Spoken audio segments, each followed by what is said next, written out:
ओम शांति। आज हम 11 जून 2023 बाबा की मुरली रिवाइज़ करेंगे। आज अव्यक्त मुरली है, रिवाइज डेट है 9/1/1995।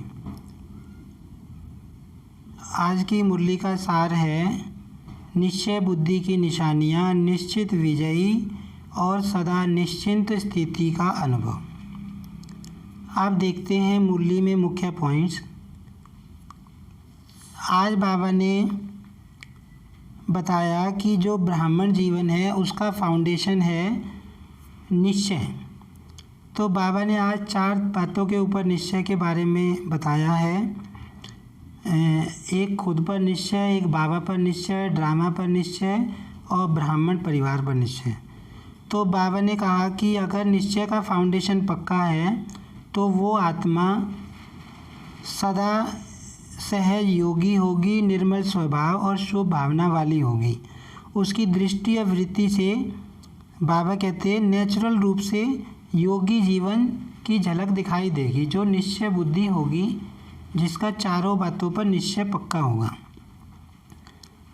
बाबा ने कहा कि जो 4 तरह के निश्चय हैं, बाप में निश्चय, अपने आप में निश्चय, ड्रामा में निश्चय, ब्राह्मण परिवार में निश्चय। तो बाबा कहते हैं जब ये चारों ही निश्चय ब्राह्मण जीवन में, बाबा कहते हैं ये सिर्फ जानने वाले नहीं हैं, बल्कि इनको जानकर इनको मानकर भी चलना होता है। जीवन में भी इनको मानकर चलना होता है। फिर बाबा ने कहा कि जो पहला निश्चय है खुद पे निश्चय। तो बाबा ने खुद के ऊपर निश्चय के बारे में थोड़ा सा बताया। बाबा ने कहा कि अगर तुम्हें खुद पर निश्चय हो तो तुम्हारी विजय निश्चित होगी, तुम्हें हार नहीं मिल सकती। लेकिन बाबा कहते हैं कि कई बार तुमको हार मिल जाती है, इसका मतलब है तुम्हारा स्वयं पर निश्चय नहीं है। बाबा कहते हैं जब तुम कहते हो मास्टर सर्वशक्तिमान अपने को, विश्व कल्याणकारी, विश्व परिवर्तक कहते हो, विश्व को बदलने वाला अपने को कहते हो, तो बाबा कहते क्या तुम स्वयं का कल्याण नहीं कर सकते? क्या तुम स्वयं के सामने आई किसी परिस्थिति को परिवर्तन नहीं कर सकते? जब तुम विश्व परिवर्तक कहते हो, इसका मतलब है कि स्वयं पर निश्चय पक्का नहीं है। बाबा ने बताया कि ये जो माया की बातें हैं ये तो लास्ट तक आएंगी। तो बाबा कहते हैं जब तक तुम निश्चय बुद्धि नहीं होंगे, अपने ऊपर पूरा निश्चय नहीं होगा, चारों तरफ का निश्चय तुम्हारा पक्का नहीं होगा, तो तुमको मेहनत करनी पड़ेगी, तुम्हारी विजय नहीं होगी। फिर बाबा ने दूसरे निश्चय के बारे में बताया कि जो परिवार पर निश्चय है, ब्राह्मण परिवार पर। तो बाबा कहते हैं कि ऐसे भी नहीं हो सकता कि तुम कहो कि बाबा को हम मानते हैं, खुद को भी मानते हैं, ड्रामा को भी मानते हैं, लेकिन ब्राह्मण आत्माओं से हमारी नहीं बनती, उनसे हम किनारा कर लें।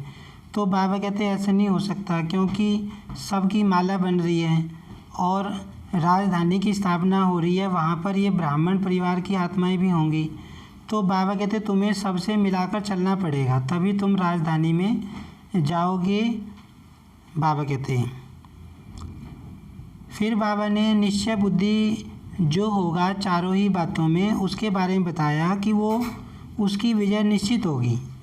उसके अंदर कभी भी व्यर्थ संकल्प नहीं आएंगे, उसके अंदर हमेशा शुभ संकल्प आएंगे। उसके मन में कभी ऐसे संकल्प नहीं आएंगे क्या, कैसे, ऐसे। बाबा कहते व्यर्थ संकल्प उसके आगे आने की भी हिम्मत नहीं करेंगे।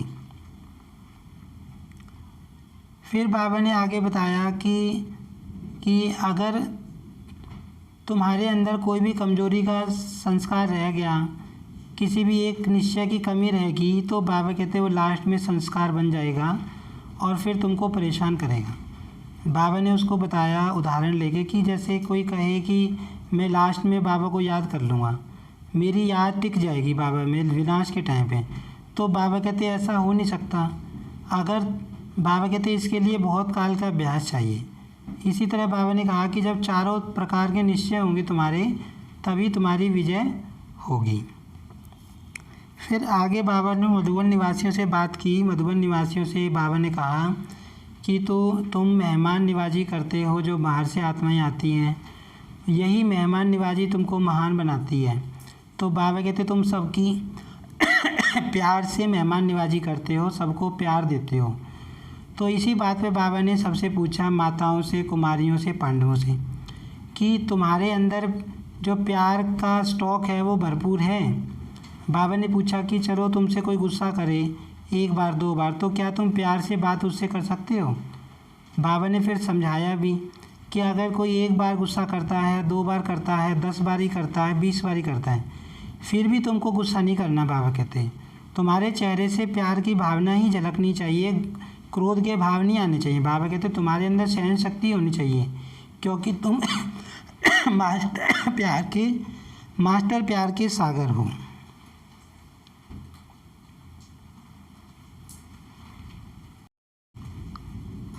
आज की मुरली में वरदान है, दिल के स्नेह और संबंध के आधार पर समीपता का अनुभव करने वाले निरंतर योगी भव।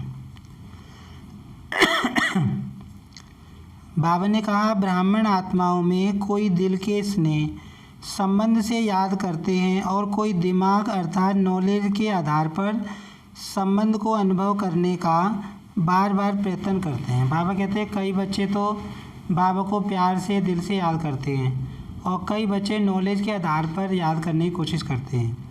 जहाँ दिल का स्नेह और संबंध अति प्यारा अर्थात समीप है, वहाँ याद भूलना मुश्किल है।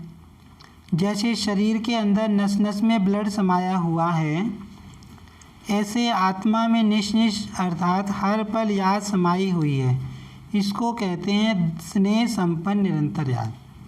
बाबा कहते हैं जो दिल वाली याद होती है ना, प्यार से याद कर रहे हैं हम बाबा को दिल से याद कर रहे हैं, वो याद बहुत अच्छी है, वो समीप लाती है। बाबा कहते हैं वो याद भूलना मुश्किल है।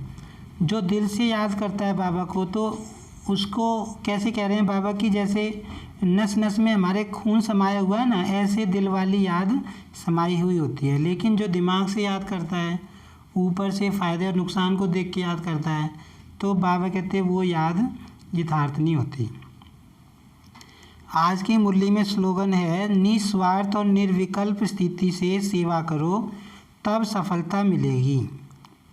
आज की मुरली से हम स्वमान लेंगे, मैं आत्मा मास्टर सर्वशक्तिमान हूँ। ओम शांति।